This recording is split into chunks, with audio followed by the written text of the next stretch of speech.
Bonsoir à toutes et à tous, bienvenue sur 8 Mont-Blanc, bienvenue sur le plateau d'Accès Direct. Je suis ravi de vous retrouver pour 30 minutes d'actualité et de découverte ici en Savoie-Mont-Blanc. Je vous rappelle, Accès Direct, c'est également votre émission. Nous vous attendons dès à présent sur notre page Facebook avec le hashtag Accès Direct pour toute question ou commentaire. Au programme des réjouissances de ce soir, nous parlerons des estivales en Savoie 2018 avec Renaud Beretti, vice-président du Conseil départemental de Savoie, délégué à la culture, et Philippe Verinas, le directeur de la manifestation.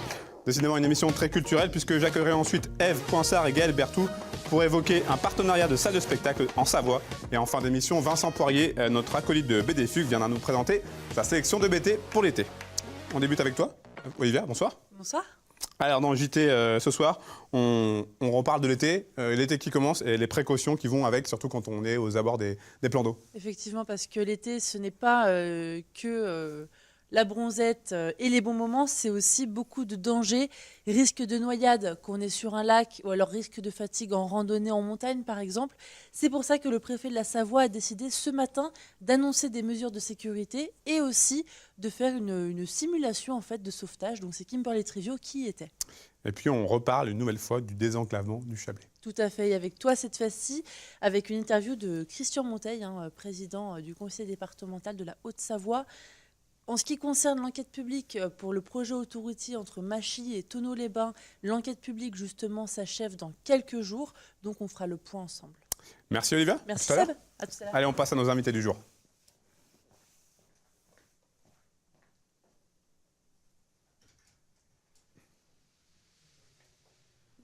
J'attends mes invités du jour. Ils arrivent. Tu pourrais m'enregistrer, pas bien grave. Renaud Beretti. Bonjour. Philippe Verinas, bonsoir.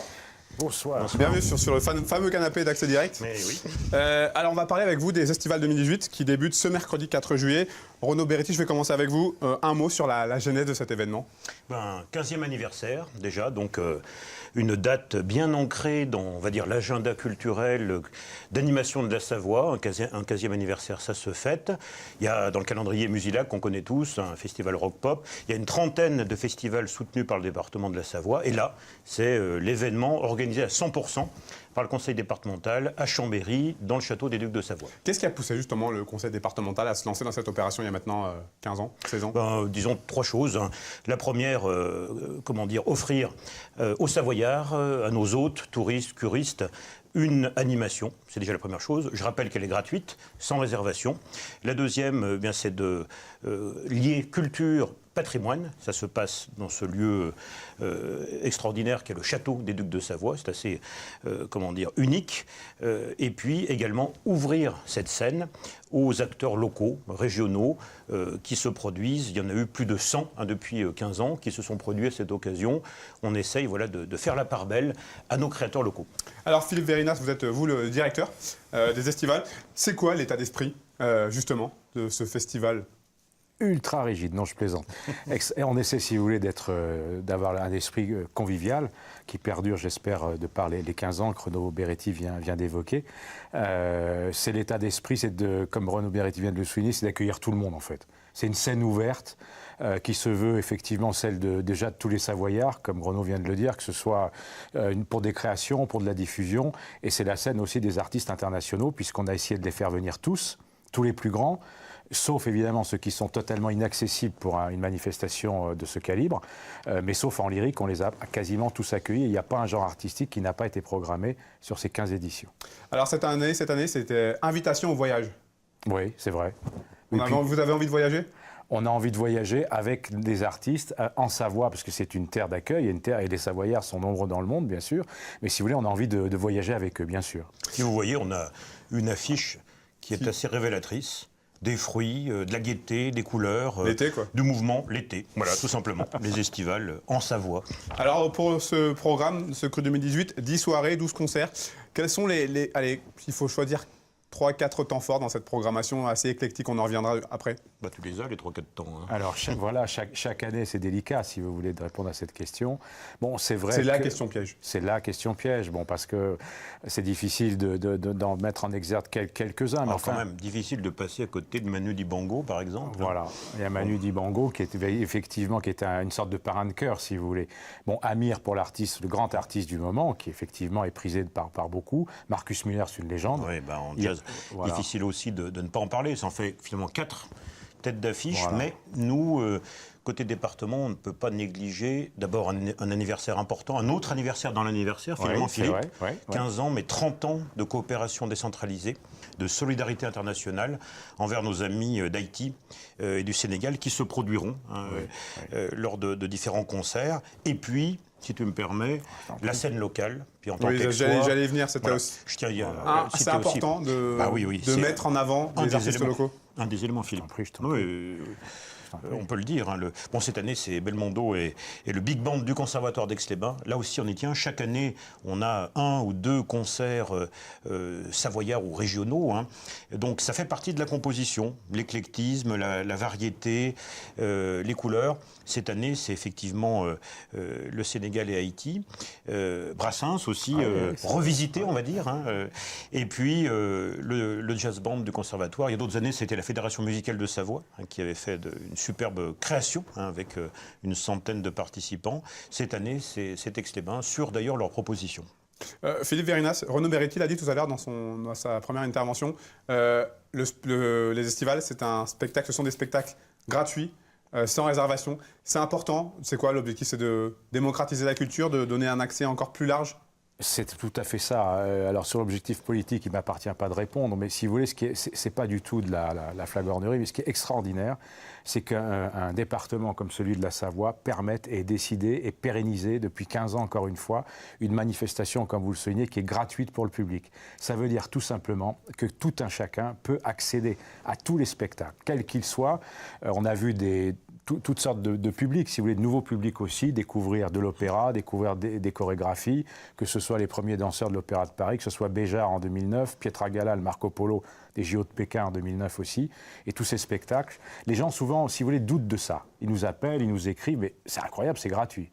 Et gratuit, ça a une connotation péjorative un petit peu. Parce que gratuit... On a le sentiment que ça perd en qualité? Oui, exactement. C'est pas le cas. C'est pas du tout ça. Le même spectacle, vous le voyez à Jazz à Vienne, vous le voyez à Fourvière, vous le voyez à Paris, vous le voyez... Ce sera le cas un petit peu cette année aussi. Voilà. Non, c'est vraiment la culture pour tous, gratuitement, dans un château. Et j'ajoute avec une scène, depuis maintenant, c'est la 3e année, hein, pour donc protéger le matériel et les artistes en cas d'intempérie qui, évidemment, vu la séquence, hein, on a du mal à passer entre les gouttes, sans jeu de mots. Justement, ce cadre, la cour du château, ça joue aussi dans l'ADN de l'opération? Bien sûr. Oui, ça joue. Ça joue. Le château, la Sainte-Chapelle, c'est un cadre incomparable. La nuit, oui, donc c'est très important. C'est un rendez-vous. Donc on associe l'image de ce château. Auparavant, c'était les estivales du château, devenus les estivales en Savoie, pour que vraiment ce soit... ça s'adresse à l'ensemble des Savoyards. Et ça s'adresse aux Savoyards, quel que soit leur âge. C'est toutes les générations. Bon, la nôtre, par exemple, quand on a un côté un peu vintage, ça fait plaisir. Moi, j'ai rencontré, par exemple, Lee Jones, voilà, le chanteur d'Imagination, Flashback, etc. Quand vous êtes à côté de ce chanteur, que vous le voyez là à quelques mètres, hein, puisque la scène, c'est ça aussi l'intérêt, je le dis pour vos téléspectateurs, d'être tout près de la scène. On est vraiment à côté, on voit les artistes passer à quelques mètres. Donc c'est vraiment un côté très proximité avec les artistes qu'on ne retrouve pas forcément dans des très grands festivals. De la culture qui marche depuis 15 ans, un festival de musique qui marche depuis 15 ans, c'est plutôt bon signe? Alors je peux juste vous reprendre sur un point, s'il vous plaît. Alors ça marche, oui, c'est pas uniquement de musique. C'est devenu vraiment les musiques il y a 4 ans. Et comme on l'évoquait il y a quelques instants, ensemble, c'est un festival pluridisciplinaire. Je dis souvent à mon ami Dominique Delorme, directeur de la Nuit de Fourvière, on est un petit enfant de Fourvière. Voilà. Mais on est surtout savoyard. Avant de se quitter, on rappelle le programme des premiers jours. Alors, dès mercredi, on a des premiers concerts. Vita, le 4. High Voltage, en bon patois. Un hommage, un tribut à ACDC. Pour les rockers. Voilà, hard rockers, même, voilà. on peut dire. Pour le coup, c'est très varié. Hein. C'est le principe, De la pop, c'est du hard rock. c'est la diversité, oui. Voilà. Il y en a pour tous les goûts, finalement, et aussi pour découvrir ce qu'on ne connaît pas forcément. C'est un peu le principe. Exactement. Merci beaucoup, messieurs. Merci à vous. Bonne vie, longue vie aux estivales en Savoie. Merci à vous. Merci, je vous invite à rejoindre la régie. Merci. Et Olivia doit normalement revenir sur le plateau pour la revue de presse. Elle est là.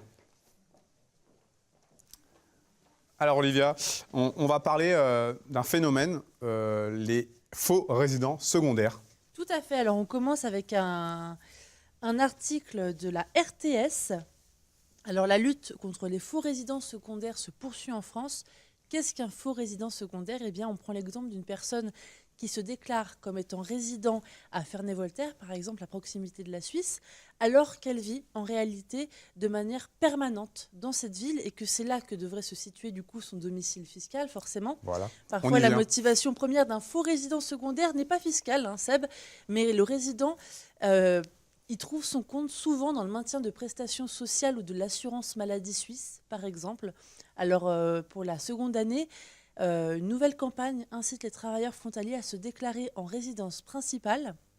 Le pôle métropolitain, qui regroupe les communes françaises du Grand Genève, distribue un livret dans les 180 000 boîtes aux lettres tout de même de la région française qui borde Genève. L'article souligne que le fait de se déclarer est d'abord un geste financier, mais aussi un acte civique. Du coup, cette campagne existe depuis 2 ans, je te le disais maintenant, et aurait un impact assez fort selon Gabriel Doublet, qui est vice-président du pôle métropolitain et maire de Saint-Cergue. Selon lui, les déclarations sont beaucoup plus nombreuses depuis que cette campagne existe, sachant que le phénomène des faux résidents secondaires pourrait concerner près de 20 000 personnes à l'échelle du Genevois français, ce qui est assez énorme. On reste dans le domaine fiscal puisque plusieurs centres des finances publiques sont en danger du côté de la Savoie. Menacés de fermeture. Tout à fait. Là, c'est la CGD qui tire la sonnette d'alarme. Alors, selon elle, 5 centres des finances publiques vont fermer d'ici 8 mois en Savoie. Au 1er janvier 2019, les centres de Lens-le-Bourg, Grésy-sur-Isère, Beaufort, Le Châtelard, Les Échelles fermeront, toujours sur la CGT. En ce qui concerne La Rochette, Saint-Michel de Maurienne, Modane et Ugine, le syndicat annonce la suppression du recouvrement des impôts qui est annoncé et du coup celui de l'accueil des usagers. Du côté de la direction des impôts, on est moins catégorique, il parle effectivement de ces 5 centres, mais il tente de rassurer en fait les habitants. Le département de la Savoie est selon eux un réseau de centres des finances publiques très développé et plusieurs projets de restructuration sont prévus. Donc on verra comment ça se passe, effectivement. Et avec toi, Sam, on commence avec une découverte folle. Oui, une belle histoire, une très belle histoire, un reportage très touchant, nos confrères de France Télévisions, puisque 2000 lettres écrites par des poilus, les poilus ce sont ces soldats de la Première Guerre mondiale, qui étaient dans les tranchées. 2000 lettres écrites par des poilus ont été retrouvées par des ouvriers dans un chantier de rénovation d'une ferme du côté de l'Accusat. Ce trésor a été retrouvé en très bon état puisque la plupart des 2000 lettres étaient quasiment intactes. Et notamment, on a pu retrouver parmi ces histoires à raconter celle de 4 frères, les frères Ruffy, qui ont correspondu avec leurs parents de 1914 à 1919. Donc c'est une très très belle histoire. Je vous invite à regarder ce reportage. Puis on enchaîne, parce que je n'ai pas ta deuxième revue de presse. C'est les chemins de fer fédéraux, les Suisses, qui ont pris la très sage décision de moderniser une partie de leur flotte ferroviaire. C'est le Temps qui l'annonce, le quotidien suisse qui l'annonce, le Temps, puisqu'on apprend que 341 voitures seront vidées et aménagées complètement. Des importants travaux qui vont allonger la durée de vie de ces voitures d'au moins 20 ans. Cette modernisation des véhicules, c'est des véhicules qu'on appelle IC2000, est la plus importante modernisation de l'histoire des CFF. Au total, ce sont près de 300 millions de francs qui seront investis.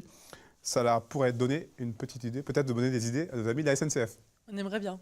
Pourquoi pas. Merci Olivia. Merci Seb. Allez, on se retrouve en fin d'émission. On passe à la rubrique On en parle.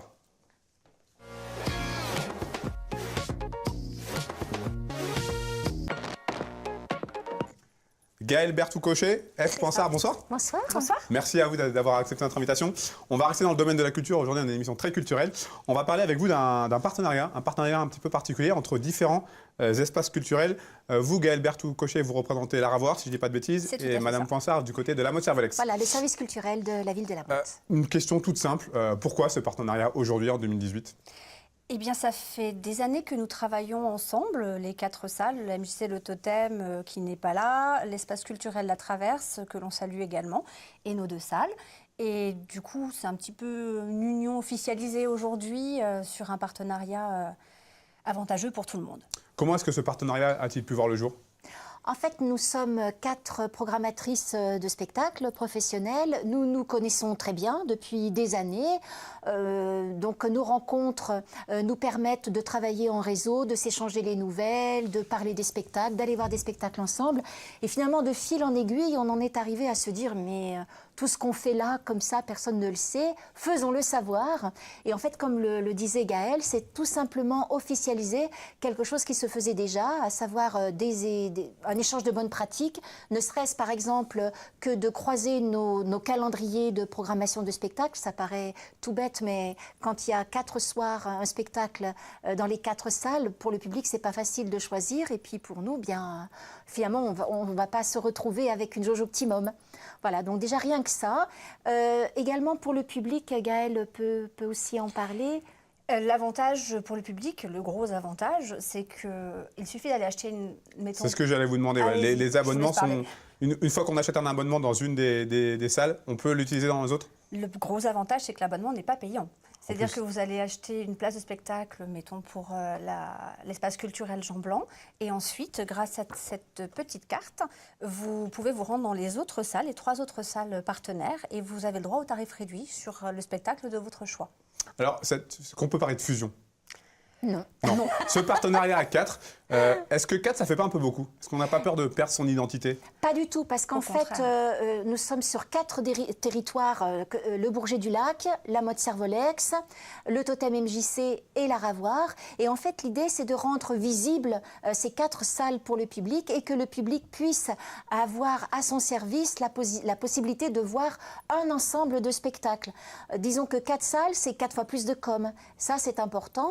Et également, ce qu'on voulait, c'est favoriser le public qui paye tout le temps le prix fort, qui n'a droit à aucune réduction. Et bien là, sur 3 autres spectacles, ça va lui permettre d'avoir une petite réduction. Donc le premier spectacle dans une salle, c'est le plein tarif. Mais pour le remercier de soutenir le spectacle vivant, dans les 3 autres salles, il aura accès au tarif réduit. Alors j'imagine qu'un tel réseau, ça ouvre de belles perspectives pour la suite.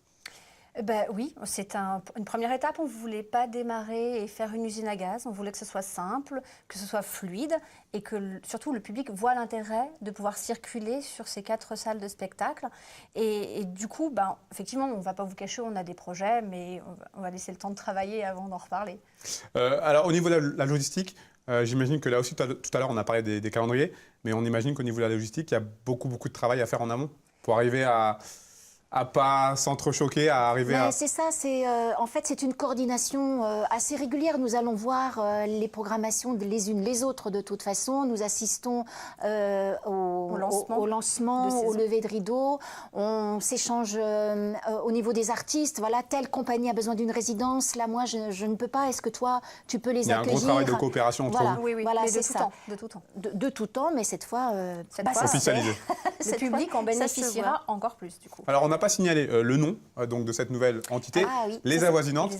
J'imagine que c'est un nom qui n'a pas été choisi au hasard. Non, ça a fait de bonnes séances de brainstorming entre nous. J'imagine. Et puis, on aime beaucoup notre petite baseline, salle de décompression pour spectateurs gourmands. Et c'est vraiment ce qu'on voulait, décompression et gourmandise. Quels peuvent être, on l'a dit, pour le public, pour vous, les avantages d'un tel partenariat? Peut-être que davantage... Je sais pas, je pense que davantage que d'habitude, on s'appelle, on se dit « Ah, dis donc, là, je suis un peu coincée, est-ce que tu peux m'aider?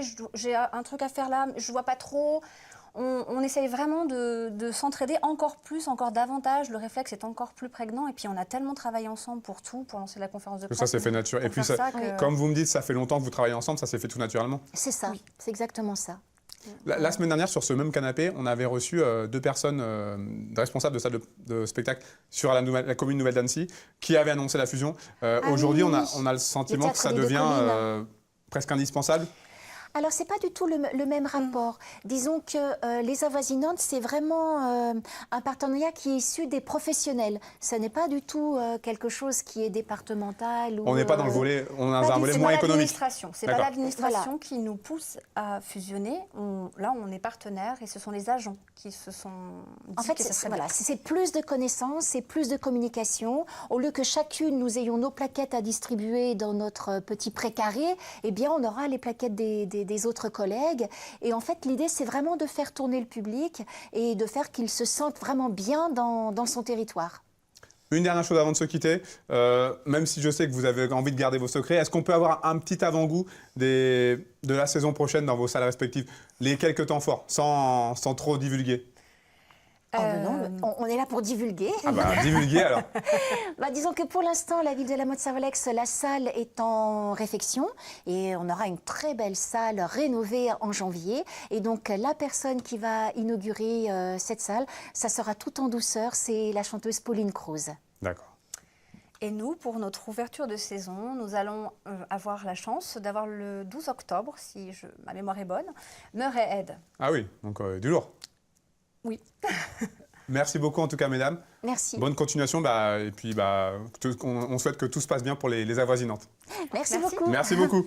Allez, on termine cette émission avec notre spécialiste Est bande dessinée, Vincent Poirier de BD Fugue.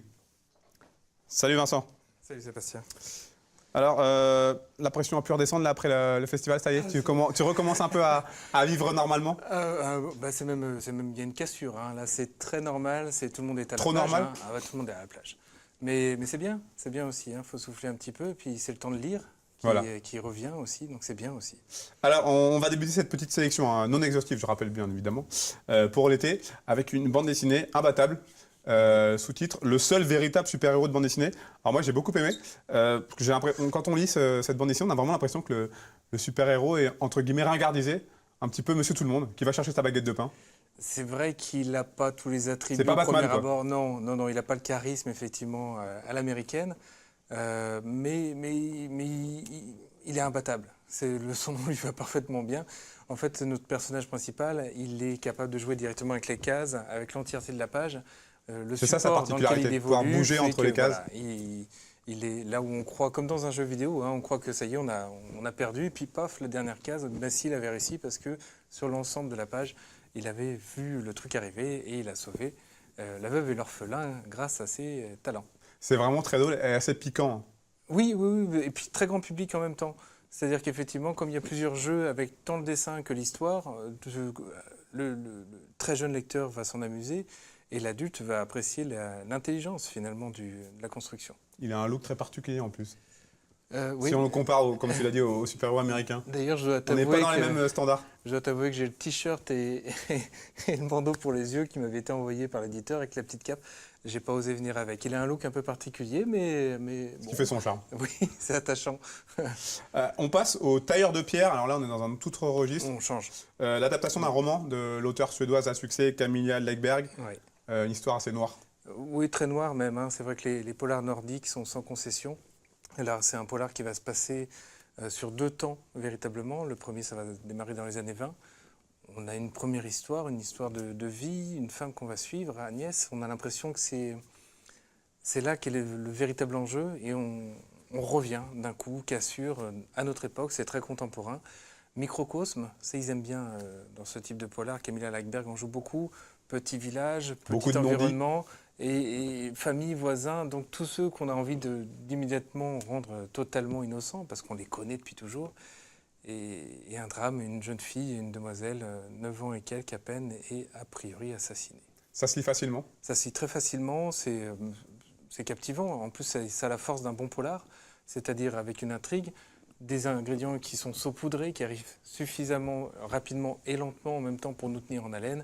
Et puis à la fin, le bouquet final, la résolution dans les toutes dernières pages qui nous permet de tout comprendre. On est complètement captif en lecture, hein. On a vraiment envie de savoir ce qui se passe. Et en même temps, des personnages qui ont une vraie identité, une vraie personnalité, ce qui fait que ce n'est pas juste des pions et on s'attache. Les adaptations de romans en bande dessinée, c'est quelque chose qui se fait souvent? J'ai pas le chiffre officiel, mais oui, c'est quelque chose qui se développe de plus en plus. Le support livre est le même. C'est vrai qu'après, c'est une passerelle. Lire un roman, lire une bande dessinée, c'est deux lectures très différentes. On peut aimer les deux, d'ailleurs, en étant le même lecteur. Hein. C'est pas indissociable. Je crois que les auteurs de bande dessinée sont comme tout le monde. Ils ont eu des véritables émotions de lecture. Ils ont eu des images en lisant un roman. Et puis à un moment, certains se sont dit, allez, j'y vais, je l'adapte. Alors on passe du polar au thriller avec Ghost Money. Oui. On est là en 2028 du côté de Londres. On est dans un thriller. Et ça part un peu dans tous les sens. Légèrement anticipation. Dans tous les sens, mais en même temps avec un point de départ bien concret. Ghost Money, argent fantôme, qu'on appelle aussi le trésor du 11 septembre. Al-Qaïda, pour les attentats du 11 septembre, ont fait un peu coup double, puisqu'ils ont aussi fait des attentats, en plus des attentats, des opérations boursières.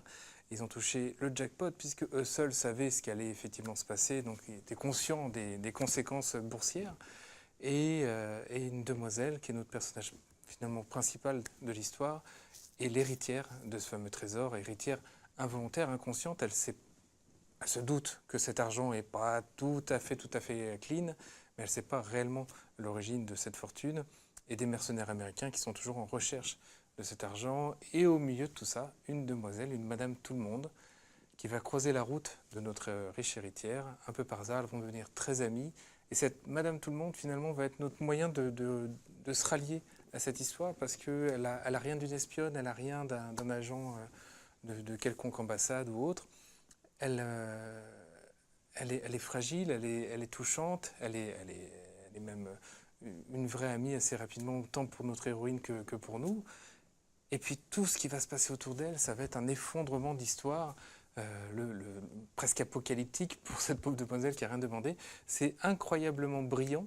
Au moment où les auteurs ont écrit le scénario, ont commencé les premiers albums, il n'y avait que de la fiction. Même c'est une série, hein, si je dis pas c'est de une série, il y avait 5 tomes, c'est une intégrale qui est sortie pour l'été, c'est ça que effectivement je mets en avant aujourd'hui. Et donc ils avaient écrit des choses qui étaient encore de la fiction, qui sont devenues réelles depuis. Ils avaient tellement bien anticipé à partir de leur scénario qu'ils avaient été finalement visionnaires. Au scénario, Thierry Smolderen, professeur de bande dessinée à Angoulême, donc un peu référent quand même, donc il n'y a pas droit à l'erreur. Et au dessin, Dominique Bertaille, c'est un des plus grands dessinateurs actuels. Il y a un dessin qui est quasiment photographique, en même temps d'une élégance incroyable. Voilà, c'est une des plus belles, plus incroyables séries qui soit sortie ces 20 dernières années. On termine avec une BD bien sympathique qui m'a bien fait rigoler. Les Beaux Étés, avec un petit retour en arrière dans les années 80. Ça fait du bien. Moi qui suis fan des années 80 en plus. Ben, c'est pour ça, je me suis dit, il faut faire quelque chose. Et dans Les Beaux Étés, on suit la même famille à chaque album, à chaque fois en histoire complète, à chaque fois pour un été différent, et pas forcément chronologique. La famille Faldero, hein, c'est bien oui, ça. Oui, et qui part de Belgique, qui adore partir en France, dans le sud. Et là, on va les suivre, retrouver leur villa qu'ils ont fait construire, enfin des vraies vacances, depuis le temps que nous-mêmes, en tant que lecteurs, on les suit. Une fois de plus, c'est le 4e tome. Et ça va pas très bien se passer. Non, pas vraiment. Et en même temps, ils ont tous... Franchement, tu l'as vu, ils ont un caractère, ils ont un état d'esprit qui est extraordinaire, ce qui fait que même des vacances qui ne sont pas tout à fait les vacances prévues, on a le sourire jusqu'aux oreilles tout le long. Justement, moi, ce qui m'a marqué, je l'ai marqué d'ailleurs, il y a beaucoup de bonheur dans cette bande dessinée. C'est ça. Même si les éléments sont un petit peu contraires, on retrouve cette notion de bonheur. Bah oui, on a envie de faire partie de cette famille, hein, finalement, on a envie d'être en vacances avec eux, et on prend une bouffée de vacances au passage. Donc qu'on soit déjà en vacances, et on se rajoute un petit pétillement grâce à eux, ou qu'on soit un petit peu en manque de vacances, parce que là, j'ai d'abord les collègues qui le sont, et voilà, on suit les beaux étés, ça fait du bien. Merci Vincent. Une dernière question. Quelques sorties incontournables là pour ces 2 mois d'été? On ne l'avait pas préparé celle-là. C'est question piège. En fait, il y a tellement de choses qui sortent. Pour mémoire, il y a 5000 nouveautés par an. 5000 nouveautés. Et le gros des parutions, c'est la fin d'année. Donc entre septembre, qu'on appelle la rentrée littéraire, et octobre, novembre, décembre, qui sont Noël, ça va être du gigantisme. Il va y avoir énormément de blockbusters, mais il va y avoir aussi des albums pas encore identifiés comme les futurs succès, mais qui vont être d'une qualité incroyable. On a eu, nous, des premières pages d'albums. Je ne peux pas trop en parler à l'heure actuelle, entendu. Mais ça va être une rentrée exceptionnelle. Donc, le conseil pour cet été, on prend un livre, une BD et on va se prélasser au bord du lac. Je pense qu'il n'y a rien de mieux à faire. Merci beaucoup Vincent. Merci Sébastien. À bientôt. Olivia doit me rejoindre normalement sur le plateau pour la fin de cette émission. Normalement, je sais pas, des fois ça marche, des fois ça marche pas, mais heureusement tu es là. Alors, les titres du journal, on va parler, j'ai un petit trou de mémoire, on va parler de la sécurité sur le lac d'Aiguebelette avec un reportage de Kim. Tout à fait. Alors, c'était ce matin. Alerte à sur le lac... Aiguebelette. Alerte à Aiguebelette. C'est un peu moins sexy, mais enfin bon. Et en fait, il y avait une simulation de noyade et donc une simulation de sauvetage qui était prévue. Le préfet a annoncé des mesures de sécurité bien spécifiques pour cet été. Donc Kimberly Trivio nous en dira plus. Et puis on le voit à l'image, le désenclavement du Chablais, suite mais pas fin. Tout à fait. Toujours pas la fin, 20 ans après le début de ce qui provoque controverses et nombreuses contestations. Nous avons interviewé le président du conseil départemental de la Haute-Savoie, Christian Monteil, qui fait un petit bilan à quelques jours de la fin d'une enquête publique qui a été lancée par rapport au projet autoroutier. Merci beaucoup Olivia. Merci. On se retrouve donc dans quelques minutes juste après cette émission. Pour le journal, c'est fini pour aujourd'hui. Merci à vous pour votre fidélité à nos programmes sur 8 Mont-Blanc. Merci à toute l'équipe présente en régie. On se retrouve donc demain mardi et je recevrai notamment Patrick Valélian, le rédacteur en chef de cette info. Passez une très bonne soirée sur 8 Moments. Bye bye. Et on se quitte avec des images du marathon du Mont Blanc avec la victoire de Kylian Jornet.